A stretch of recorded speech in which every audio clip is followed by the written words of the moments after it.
Hello दोस्तों, next officer YouTube channel के इस प्लेटफॉर्म पे आपका स्वागत है।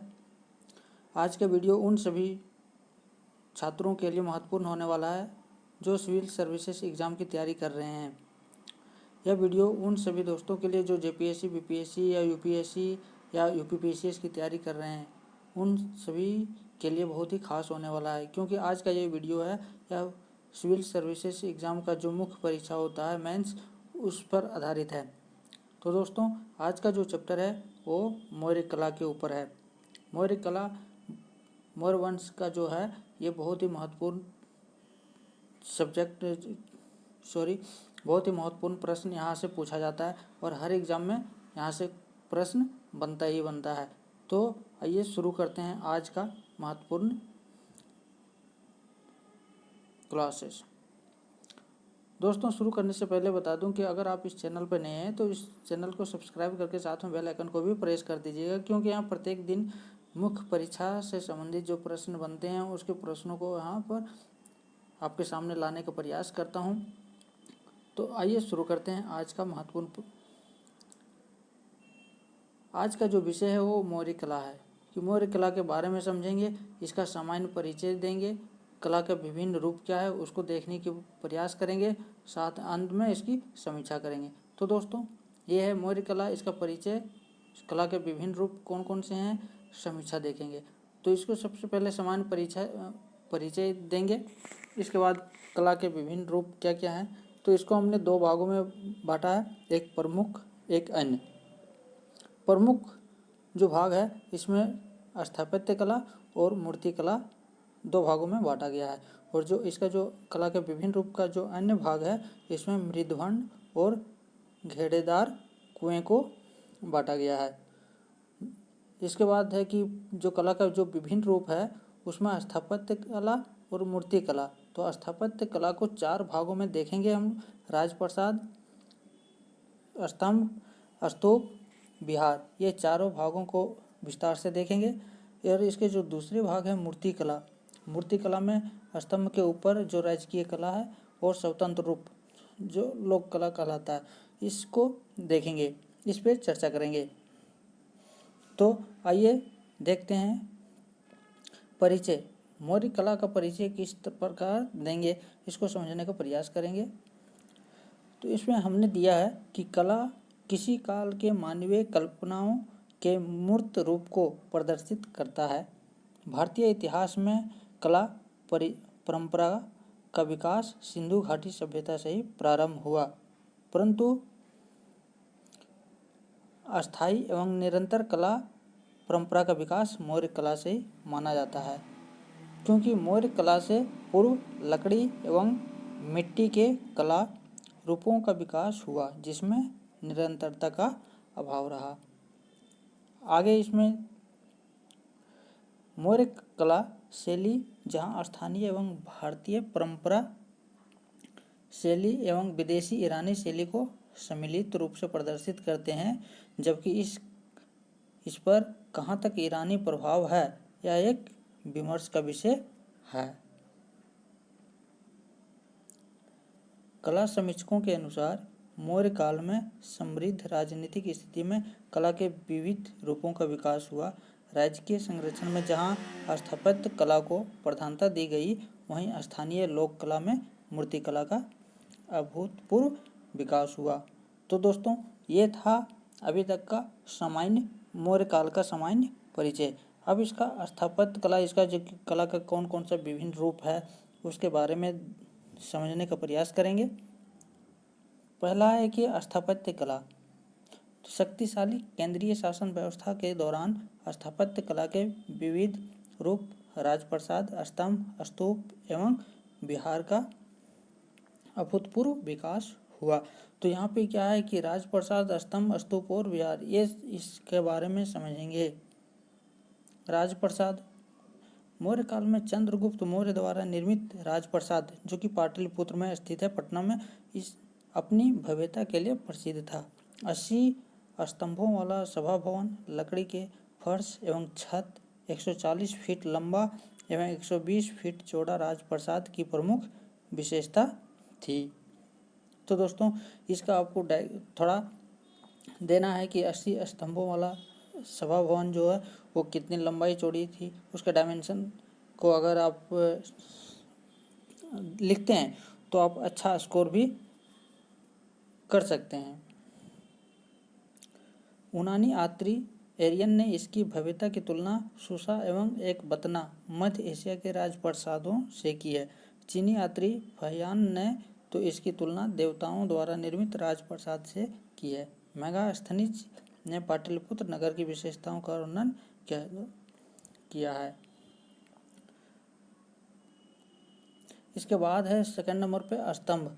तो स्तंभ के बारे में समझेंगे कि स्तंभ कला परंपरा का विकास भारत में मौर्य काल से ही हुआ।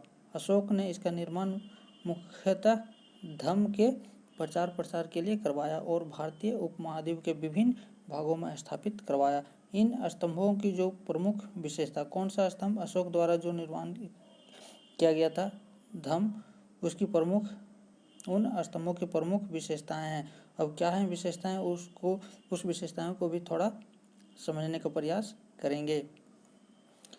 पहला बिंदु है कि एकासम पत्थर से बना हुआ, वह जो स्तंभ था वो एकासम पत्थर से बना हुआ है। चुनार एवं मथुरा के लाल बलुआ पत्थर से बना हुआ। तीसरा पॉइंट है चमकदार पॉलिश का प्रयोग किया गया है। चौथा है इसकी संरचनात्मक विशेषता को निम्न आकृति में देख सकते हैं। तो किस आकृति में उसके स्तंभ को देखा जा सकता है, वो आप अगर आप डायग्राम को बनाते हैं, आप अगर आंसर शीट में डायग्राम को पिक्चर अगर फिगर बनाते हैं और उसको अच्छे से दर्शाते हैं तो आप वहाँ से अच्छा स्कोर प्राप्त कर सकते हैं। तो ये अशोक का स्तंभ है जहाँ पे पशु ऊपर में सबसे हाईएस्ट में पशु आकृति है, नीचे चौकी है, उसके नीचे कंठ, फिर उल्टा कमल था, फिर मेखला है, ये तना है। ठीक है, तो ये सारे चीज़ों को अगर आप दर्शाते हैं फिगर बना के तो आप अच्छा स्कोर मेंस मुख्य परीक्षा में कर सकते हैं। सिंह जो कि लोरिया नंदनगढ़, हाथी संकीरा ऊपी, बेल लोरिया अरेगज रामपुरवा से प्राप्त हुआ है। आगे है स्तूप। तो स्तूप कला रूप का निर्माण मौर्य काल से पहले से चला आ रहा था। स्तूप कला जो है इसका निर्माण जो मौर्य काल से पहले से चला आ रहा था, पर इसे व्यवस्थित संरचनात्मक रूप जो है मौर्य काल के दौरान ही प्राप्त हुआ। स्तूप वास्तव में बौद्ध धर्म से जुड़ा एक धार्मिक स्थल है। तो स्तूप क्या है, एक बौद्ध धर्म से जुड़ा एक धार्मिक स्थल है। बौद्ध ग्रंथों के अनुसार अशोक ने 84,000 बौद्ध स्तूपों का निर्माण करवाया था। ये बौद्ध ग्रंथ जो है, बौद्ध ग्रंथ जो बौद्धों का है उसके अनुसार बोलता है कि अशोक ने 84,000 बौद्ध स्तूपों का निर्माण करवाया था। हालांकि इसकी प्रामाणिकता संदिग्ध है। फिर भी सांची, जैसे कि सांची का स्तूप, भरहुत स्तूप, केसरिया स्तूप मौर्य काल से बने प्रमुख स्तूप हैं। इसकी संरचनात्मक विशेषता को निम्न आकृति में देख सकते हैं।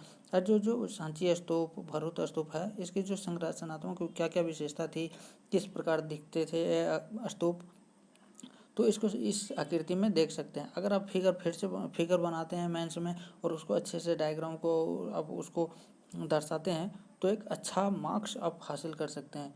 तो ये है, इसको देखिए सबसे ऊपर में था अष्टी छत्र हरामिका इसको बोलते हैं। ये गुंबद है, ये पूरा गुंबद है। ये बीच में देखिए रेक्टेंगल टाइप का मोदी जिसको चबूतरा बोलते हैं। यह पर दक्षिणा पथ, ये वेदिका इसको बोला जाता था। ये तोरण द्वार जो कि मुख्य द्वार जो होता था उसको तोरण द्वार बोला जाता था। तो ये था आकृति, इस फिगर को आप दर्शाएं। आगे है विहार।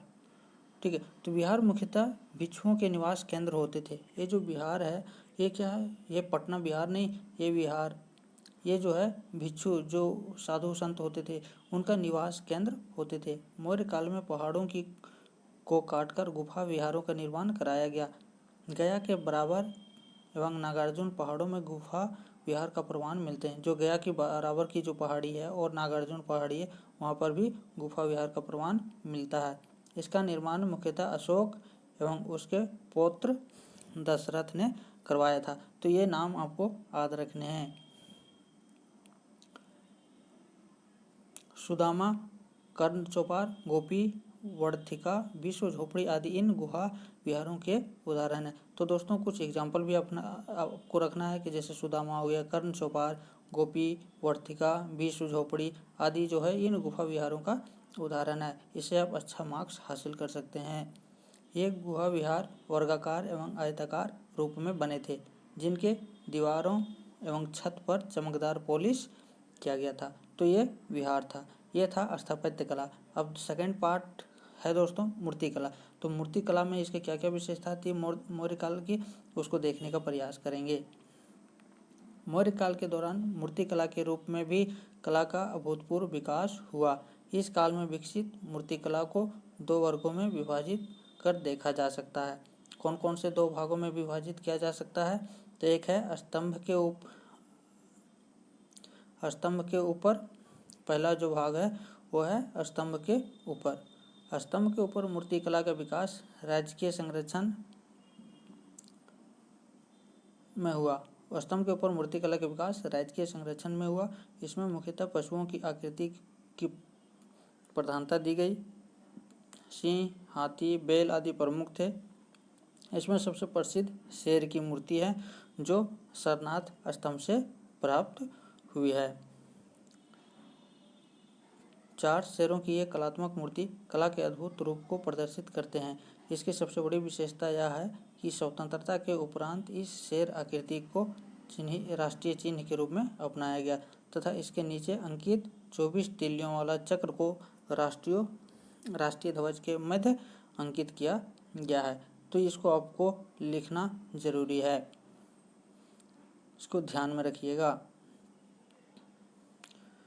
प्रमुख स्तंभ जहाँ ये पशु मूर्तियाँ मिली है, कौन कौन से स्थान से कौन कौन सा पशु मिला है वो उस स्थान का नाम भी आपको याद रखना चाहिए।